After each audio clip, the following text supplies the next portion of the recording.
Assalamualaikum warahmatullahi wabarakatuh. Pada kesempatan kali ini kami berlima dari Universitas Widya Mataram Yogyakarta, Fakultas Isipol, Prodi Administrasi Publik kelas sore. Pada kesempatan kali ini kami akan mengunjungi Museum Sono Budoyo Yogyakarta guna mengamati salah satu koleksi museum berupa pakaian adat Pais Ageng Gaya Yogyakarta. Semoga video ini bermanfaat dan menambah wawasan kita terkait koleksi Museum Sono Budoyo. Terima kasih.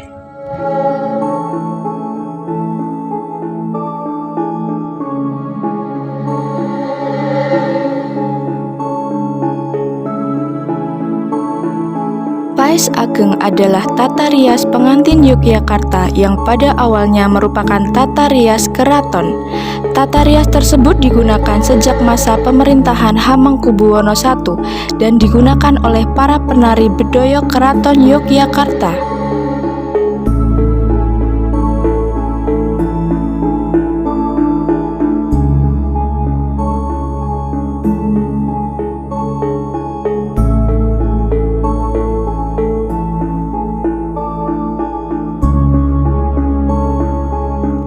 Pais Ageng telah menjadi tata rias pengantin yang memiliki kedudukan tertinggi dibandingkan dengan tata rias keraton Yogyakarta lainnya. Hal tersebut tidak terlepas dari arti kata Pais Ageng. Pais sendiri berarti merias, ageng berarti besar, mewah, dan anggun. Sehingga tata rias Pais Ageng adalah tata rias pengantin keraton yang mewah digunakan pada saat upacara panggih di Keraton Yogyakarta.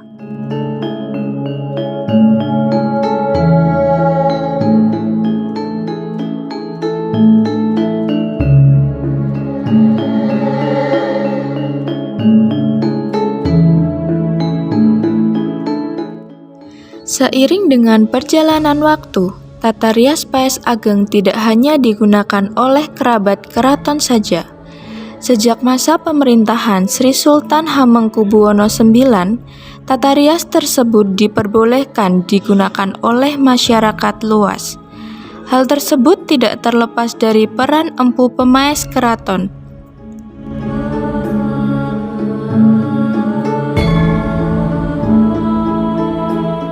Para empu pemais keraton tersebut adalah Raden Ayu Rohayadono Lobo, Raden Ayu Prajoko Halpito, Raden Ayu Trenggono Sosronegoro, dan Raden Ayu Marmin Sarjono Yusodipuro.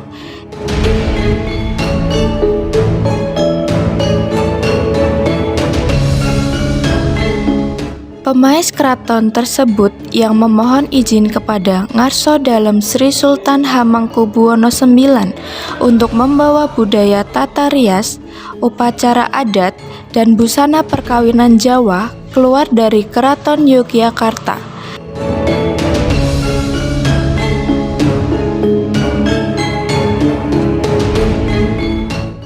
Sri Sultan mengizinkan Pais Ageng untuk digunakan masyarakat umum dengan alasan supaya Pais Ageng tetap diingat dan tetap lestari.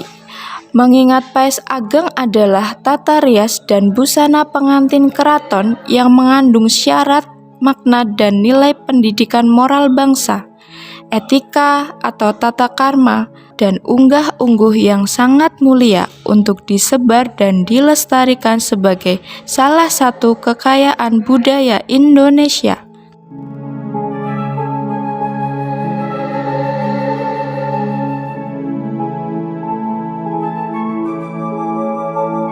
Tata rias wajah pengantin corak Pais Ageng memiliki ciri khas pada bentuk alis menjangan ranggah, jahitan mata, dan hiasan pada dahi. Ekspresi wajah pada corak ini digambarkan sebagai wondo luruh yang berarti raut wajah yang tenang. Ekspresi wondo luruh pada rias wajah pengantin merupakan simbol atas bentuk pais yang melengkung ke bawah. Hal ini bermakna bahwa seorang wanita harus memiliki sifat lembut dan menunduk atau tumungkul, karena sifat kelembutan yang terpancar menjadi jiwa seorang wanita yang berbudi luhur. Pucuk penunggul berbentuk daun sirih yang merupakan simbol gunung Mahameru, melambangkan Trimurti, yaitu Dewa Siwa, Brahma, dan Wisnu yang berarti tiga kekuatan manunggal. Jahitan mata. Jahitan mata merupakan simbol untuk memperjelas penglihatan agar berfungsi sebagai penyaring agar dapat melihat secara jelas, mampu membedakan hal yang baik dan yang buruk, kemudian dinalar dengan akal pikiran dan dapat dijadikan pegangan yang kuat selama hidup. Makna ini tergambar pada jahitan mata berupa dua garis menuju ke pelipis, jikalau ditarik ke atas menuju otak. Makna tersebut mengalami perubahan, yakni sebagai riasan mata yang menimbulkan kesan mata redup dan anggun. Lalu terdapat cithak. Cithak merupakan simbol dari sebuah pagar atau penutup perbuatan jahat yang dilakukan oleh orang lain kepada pengantin. Cithak bermakna untuk memagari kelemahan manusia yang terletak pada panca indera agar tidak mudah diperdaya oleh kekuatan jahat. Makna cithak dalam masyarakat tidak mengalami perubahan, yakni sebagai penolak bala atau bahaya.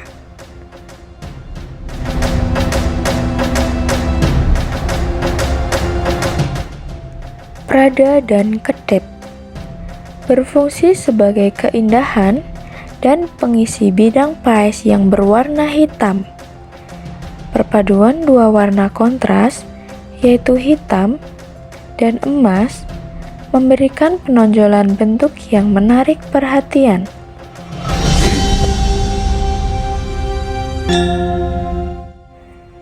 Kinjengan.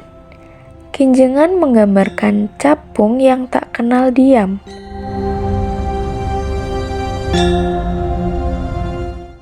Dan selalu bergerak tak kenal lelah, merupakan simbol atas usaha untuk memulai hidup baru dan mencari rezeki.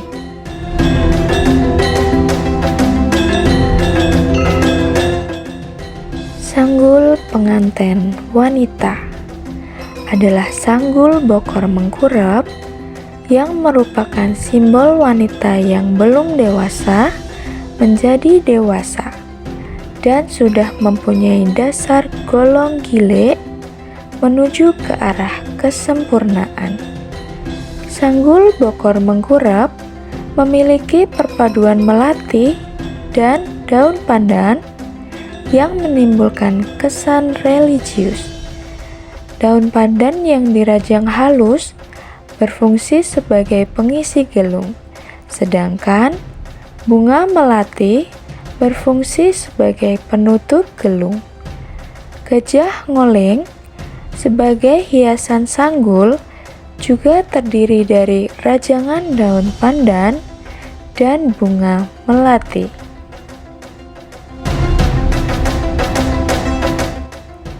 Adapun pelengkap sanggul bokor mengkurap dan makna simbolnya sebagai berikut. Yang pertama, teplok atau rajut melati. Penutup gelung bokor mengkurap terdiri dari kuntum bunga melati yang dirajut menjadi satu. Memiliki makna agar ilmu tidak pudar dan dibawa sampai akhir hayat. Gajah ngoleng. Bentuk gajah ngoleng menyerupai bentuk belalai gajah, melambangkan keanggunan dan penghormatan. Ceplok jebehan. Ceplok jebehan berarti berkembang, merupakan lambang perubahan status dari anak-anak ke dewasa, yang berarti juga pecah pamor atau telah menjadi dewasa. Jebehan Sri Taman. Bunga korsas 3 warna, bunga melambangkan Trimurti, Siwa, Brahma, dan Wisnu. Sumping, simbol dari saringan atau filter untuk suara-suara yang tidak menyenangkan agar dapat dilunakkan dan disaring dengan baik. Sumping yang dikenakan oleh pengantin pria terbuat dari daun mangkoro, karena daun mangkoro mempunyai daya tahan yang kuat, sedangkan untuk pengantin wanita terbuat dari daun pepaya muda yang dihiasi pidih.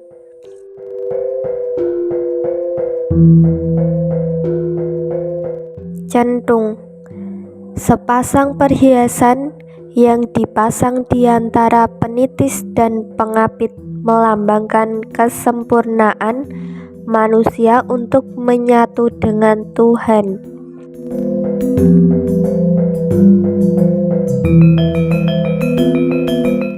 Dalam lingkup Keraton Yogyakarta, kuluk yang digunakan oleh pengantin pria merupakan simbol kebesaran.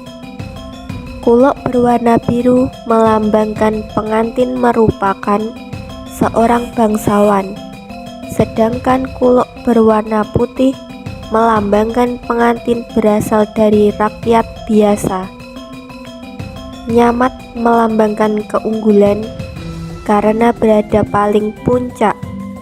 Pada bagian belakang kuluk terdapat hiasan berupa sanggul kecil yang disebut dengan sanggul kadal menek, melambangkan kejantanan dan perjuangan hidup yang harus ditempuh sekalipun ada kesulitan. Sanggul kadal menek menyatu dengan sebuah cunduk mentul dan dipasang menghadap ke belakang. Satu buah cunduk mentul melambangkan keesaan Tuhan dan pemasangannya menghadap ke belakang, yang berarti bahwa seorang suami harus berani membelakangi perbuatan-perbuatan tidak terpuji. Busana pengantin. Busana paes ageng untuk pengantin pria dan wanita adalah kampuh atau dodot. Kampuh atau dodot yang tadinya masih berupa lembaran yang sederhana dilipat-lipat menjadi satu, melambangkan yang pada mulanya belum banyak tahu menjadi serba tahu dan sempurna. Kampuh merupakan simbol kesusilaan yang dimiliki oleh manusia. Kampuh yang dikenakan pengantin pria melambangkan keagungan. Pada saat berjalan berdampingan dengan pengantin wanita, kampuh dipegang dengan tangan kiri yang melambangkan sikap seorang pangeran. Kain kampuh kebesaran kebanyakan menggunakan motif semen yang berarti semi dan mengandung makna kesuburan dan ketertiban alam, sehingga dapat diharapkan pasangan suami istri baru itu senantiasa mendapat rezeki. Motif semen gunung menjadi pilihan, tidak terlepas dari kepercayaan orang Jawa bahwa gunung merupakan tempat suci bagi arwah nenek moyang atau tempat tinggal para dewa. Pola motif semen ageng terdiri dari unsur-unsur yang terdiri dari motif meru, lidah api, burung, perahu, pusaka, dan sawat, yang merupakan perlambangan bagi si pemakai motif ini berpengharapan agar di kemudian hari dapat hidup bahagia. Menjadi pemimpin yang berbudi luhur, menjadi sifat lapang dada, selalu tabah menghadapi cobaan, sehingga dapat menunaikan tugas sebaik-baiknya. Buntal. Buntal sebagai perlengkapan busana pengantin wanita dan pria terdiri rangkaian bunga seperti bunga potro menggolo, bunga kamboja, daun kroton, daun pandan, dan pupus daun pisang yang disatukan dengan seutas tali. Makna di dalam keraton dan masyarakat tidak mengalami perubahan yakni sebagai simbol dari cinta kasih yang menyatu dalam ikatan.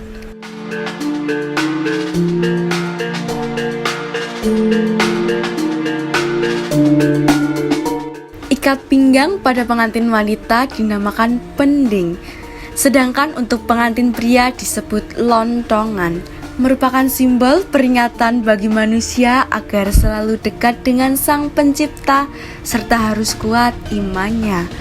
Pelengkap busana pengantin pria yakni keris branggah yang merupakan simbol seorang pria yang melambangkan kejantanan dan keberanian.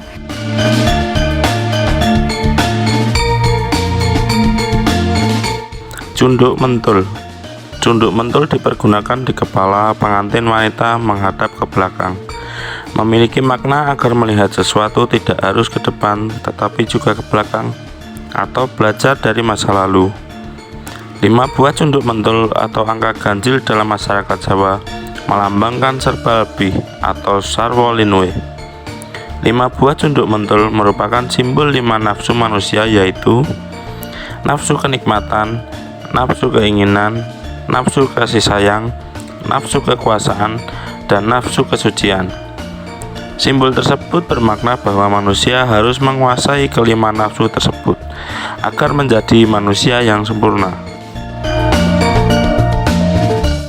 Sisir gunungan menggambarkan gunung atau Meru sebagai lambang keagungan Tuhan.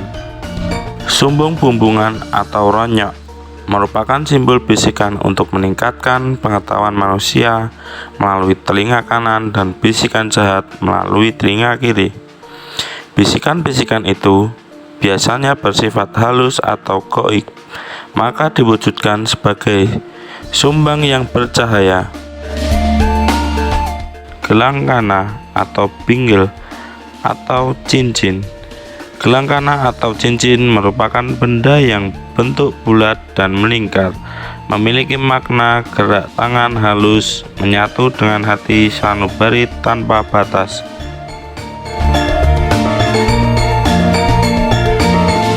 Kelat bahu atau gelang naga. Kelat bahu yang dikenakan pada lengan kanan dan kiri, bentuk kepala naga menghadap ke belakang, simbol penolak bala yang datang dari arah belakang. Dalam mitologi Jawa, naga merupakan hewan suci yang dipercaya menyangga dunia, sehingga merupakan simbol dari penolak bala.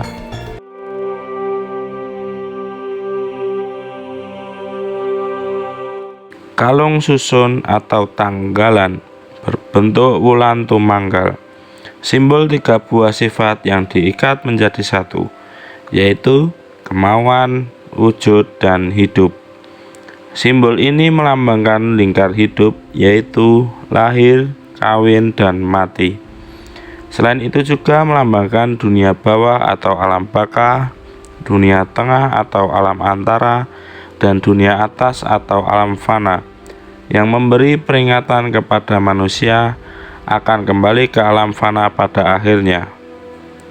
Simbol-simbol tersebut bermakna bahwa sebagai manusia, jika hanya memiliki kemauan saja, akan menjadi koma wurung atau janin yang gugur. Jika hanya memiliki kemauan dan wujud, maka akan menjadi koma bakal atau calon bayi. Tetapi apabila menggabungkan ketiganya, maka akan menjadi manusia yang sempurna, karena ketiganya itu harus terikat bersama menjadi satu kesatuan dan satu proses.